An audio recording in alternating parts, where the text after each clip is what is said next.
Hi to everyone. This is the final lecture of the series from mathematics of living systems to modeling virus pandemics. And this fifth lecture is dedicated to agent methods used to model virus pandemics, integrated with a quick reference to complexity view. The plan of the lecture moves from the definition of the model, explaining what agent-based simulation is, to a view of a series of results obtained with the model applied to an Italian area, the Piedmont region in the northwest of Italy, to conclude with an exploration of the genetic algorithm application to choose the best way to distribute vaccines to fight the virus diffusion. Why to conclude with complexity? Because a problem in a complex view is related to the interaction of agents in different layers. Different agents in different situations, as in real life, different layers of the composition of the structures of life. What an agent-based model is an attempt to reproduce, here on the right of the picture, the behavior of actual agent here on the left of the picture. We have three agents interacting and two scientists observing them. Into the computer, the interaction of the agents is reproduced both as individual behavior and as network of the agents. The observers, the scientists, do not interact with the agent. They simply observe them as in an actual laboratory. What kind of software do we use? There is a plenty of possible solutions in that. Here I remember the root of all the system of agent-based simulation, the swarm software from the Santa Fe Institute. Here we are in 1995. From this root, a lot of other tools are derived. The well-known and highly diffused NetLogo, used here in this presentation, the quite recent repassed for Pi version, highly performing, also a software of mine named SLAP, Swarm, so related to original Swarm, like agent protocol in Python. This kind of software has mainly protocol to put together different parts to build an agent-based model. Both NetLogo, which is effectively an integrated tool, simpler to be used. A scheme.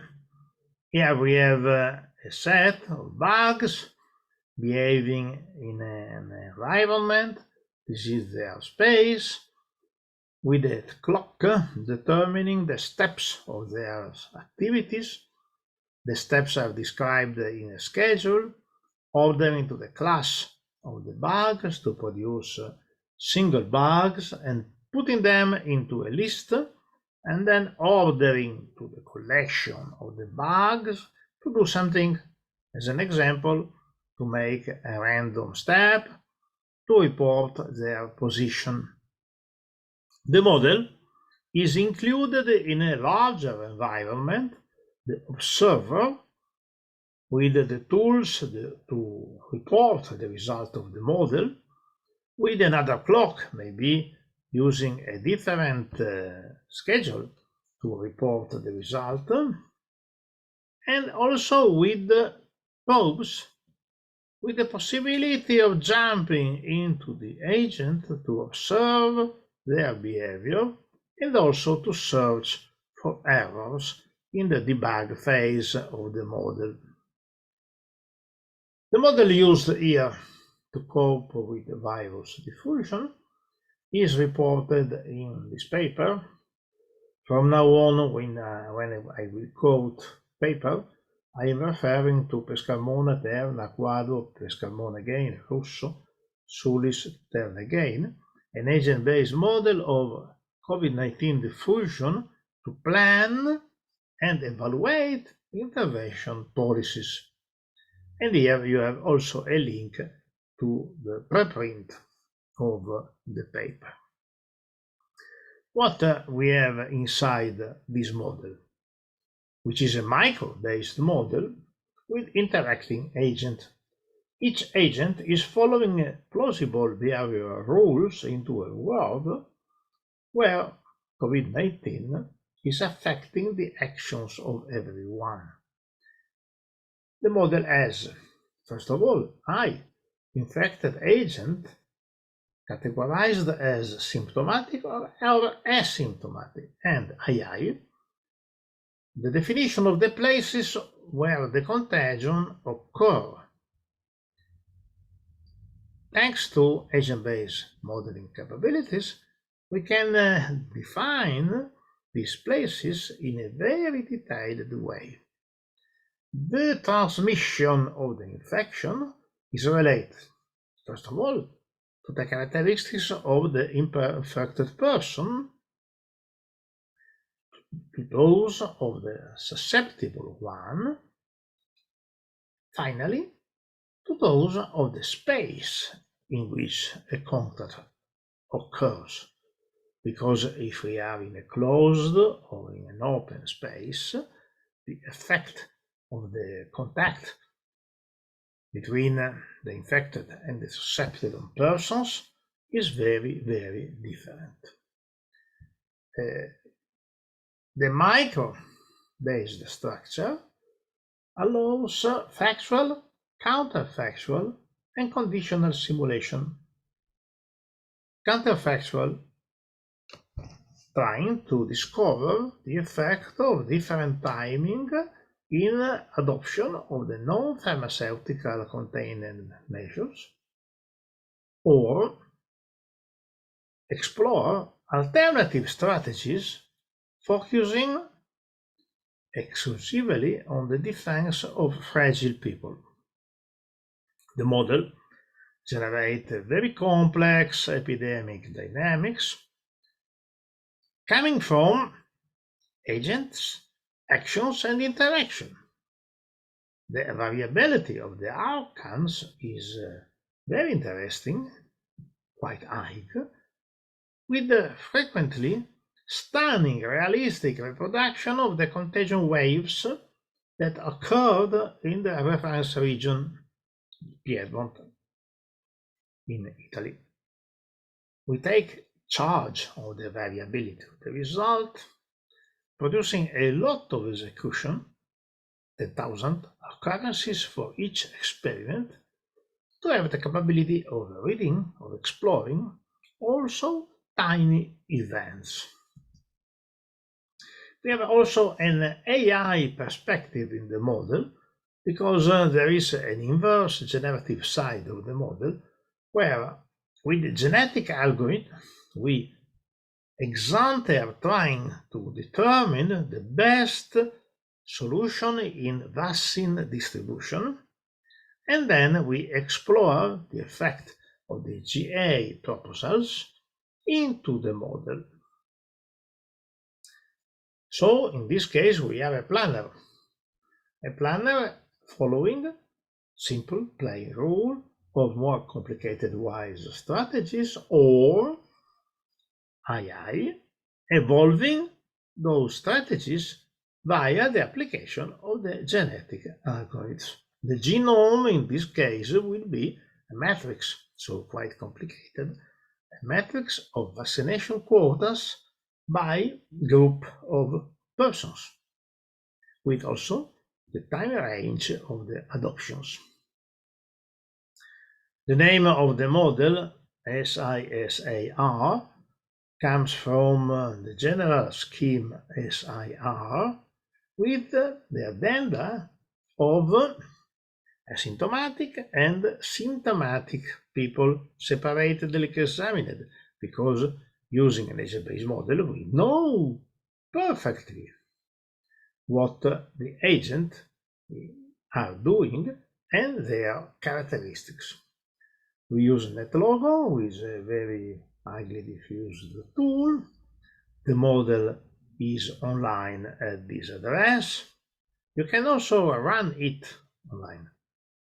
And the paper explores all the effects of the simulation. The data are the structural data of the Piedmont and Italian region, but can be calibrated also for other areas. And the model with the simulation contains a realistic calendar. It's an example containing all national or local government decisions. The population of Piedmont is 4,350,000 people, and we use a scale of 1 to 1,000. We have spaces as houses, schools, hospitals, nursing homes, factories, and also open spaces existing among all the other structures.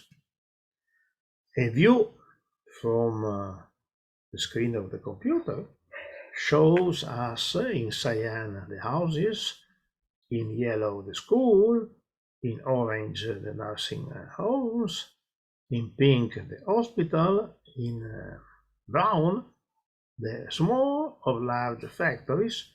In factories we include also any kind of offices and commercial surfaces, small and large, quite important in contagion distribution. The wheel of the time in the model can be examined both in the slide or in the paper, and shows in each day following all the events three possible situations, main possible situation of the contagion occurrence.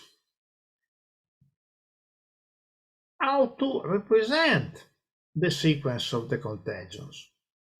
We imagine the behavior of an agent as an horizontal segment from the starting to the final date of the infection, horizontal with vertical connection to other agents if they receive the disease. Then we use color, thickness, styles to display information.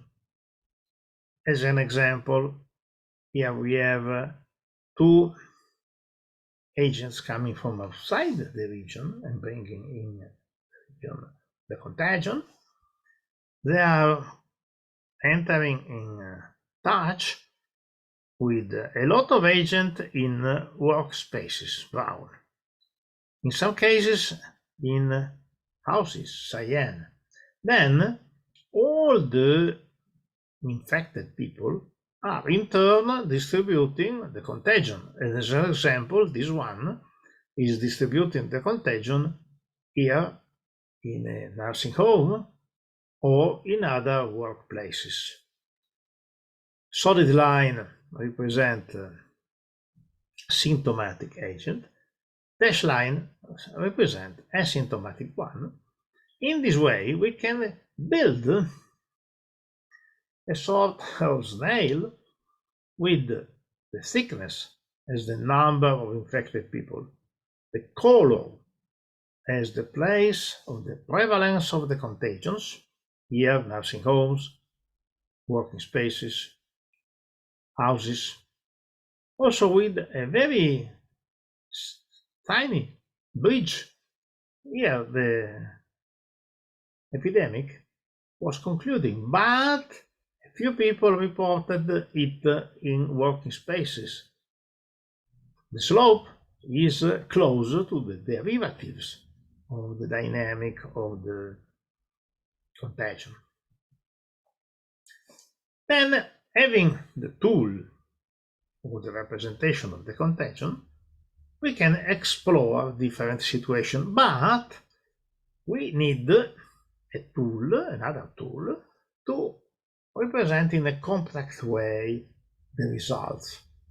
Here we use the technique of the heat maps.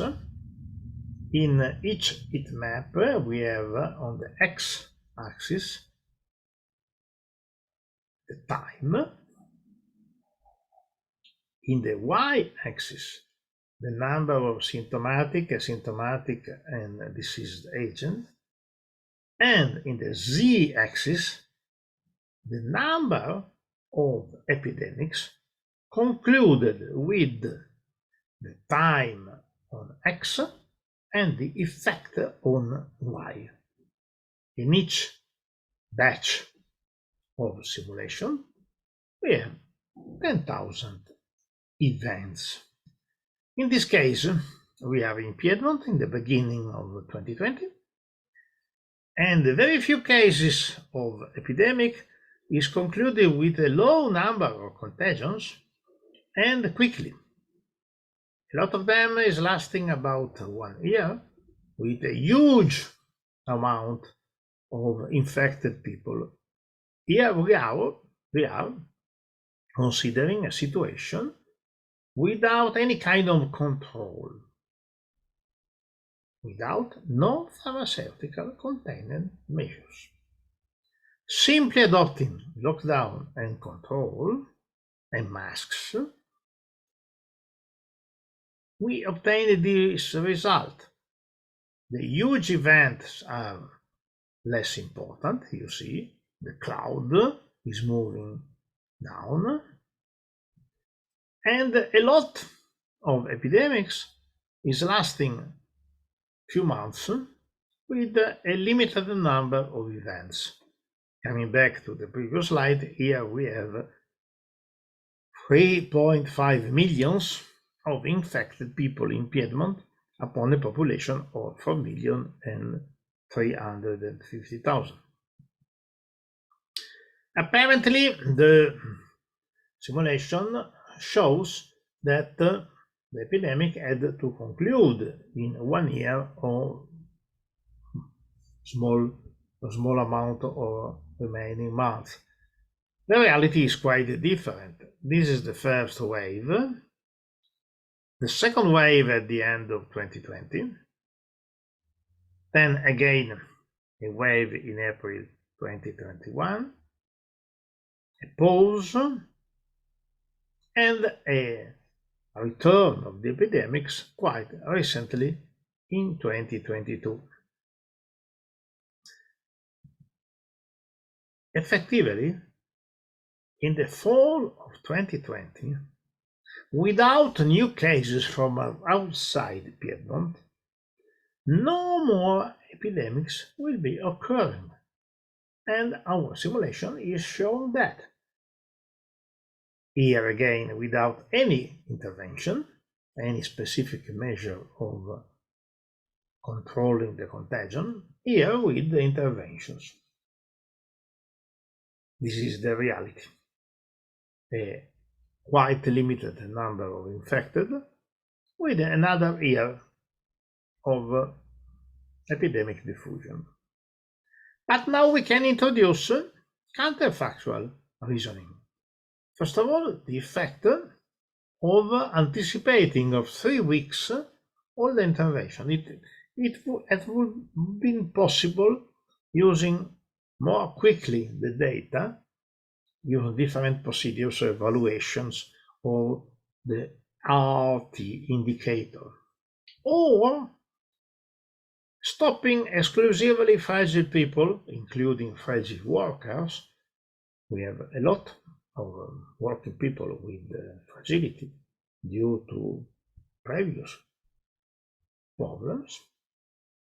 And you see that in this case, I go back 1, 2, 3, the interventions limited to stopping fragile people has a wonderful effect without the lockdown generalized to all the population. Sure, these are simulations. The reality is more and more complicated, but looking at the important set of the experiment, we can see that the reality can be reproduced by the event of the simulation. I repeat, here we have the first wave in the beginning of 2020, the fall of 2020, the spring of 2021, when in green we start vaccinations. Then a quite long control of the simulation, of the epidemics, restarting in the beginning of 2022, lasting practically until today. I am speaking in September 2022. The effect of the vaccinations is related also to the presence of new variants of the virus, very in the simulation, very difficult to be reproduced ex ante. But with the simulation, we explore the vaccination campaign using genetic algorithms. Here you have the dates of the starting of the vaccination campaign. Here you have the hypothesis. Vaccinated people can still spread the contagion if they are infected, sure, which is less frequent. They do not spread three possibilities: not spreading the contagion, spreading it always, spreading it in the 50% of the case. We show here the more severe possibility. Vaccinated people, if infected, are spreading the contagion. But they are asymptomatic, so their spreading activity is less significant than that of symptomatic people. Vaccination groups are defined to decide how to distribute the vaccine, being impossible to vaccinate simultaneously all the population. First of all, extra fragile people, teachers, workers with medical fragility, regular workers, fragile people without special characteristics, elder people, regular people, not young, not worker, not teacher, and finally, young people. How to take in consideration the situation. These are the true waves simulated in a lot of cases of our model, very close to the reality we saw a few slides before. If we decide to distribute the vaccine to all the groups without other reasoning that those of the list we have explored in the previous slides, the effect is quite good, but with a return of the infection at the end of 2021. Close the same if we reason on the distribution, as an example, anticipating vaccination of fragile workers. If we use the genetic algorithm, the huge difference is that the algorithm suggests to vaccinate immediately all the workers. This is a reverse effect of artificial intelligence. Why?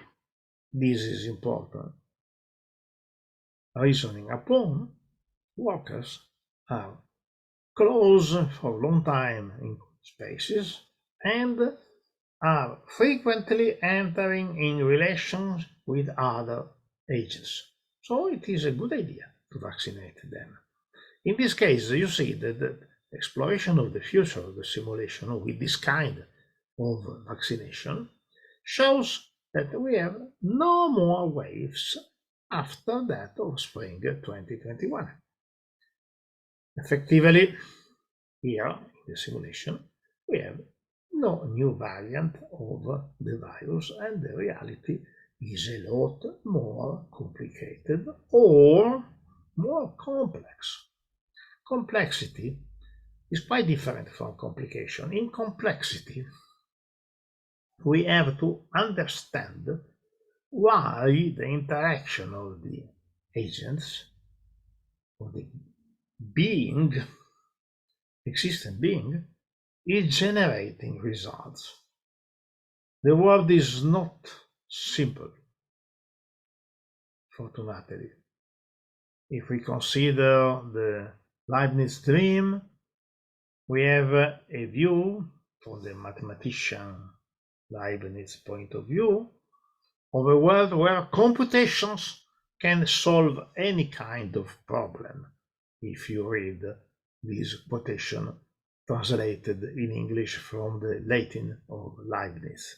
The Latin in this time was, in that time, was the English of today, the language for the diffusion of science. What Leibniz was not considering was the unknown problem of the complex interrelation of the events. Here you have a few definitions of complexity in Aristotle, in von Neumann, but to understand effectively what complexity is, we have to jump close to the end of the last century, also after the Kolmogorov work about complexity as a computational sequence. We have to join the view of the Nobel laureate Anderson and his wonderful short paper of 1972, More is Different, where Anderson explained the reductionist hypothesis, very good, very important in science, but reduction has no counterpart in construction, because moving from each level of complicated complex system to another, completely new characteristics are emerging. We cannot understand what a more complicated layer is doing on the basis of the less complicated, less complex underpinning structures. And this is what we see in agent-based model like that we have been exploring, the emergence of different effects in interaction in a population where the contagion is spreading using different spaces, different situations, different slopes, and different quantity of infected agent. And in this way, we conclude the fifth and final lecture of this series.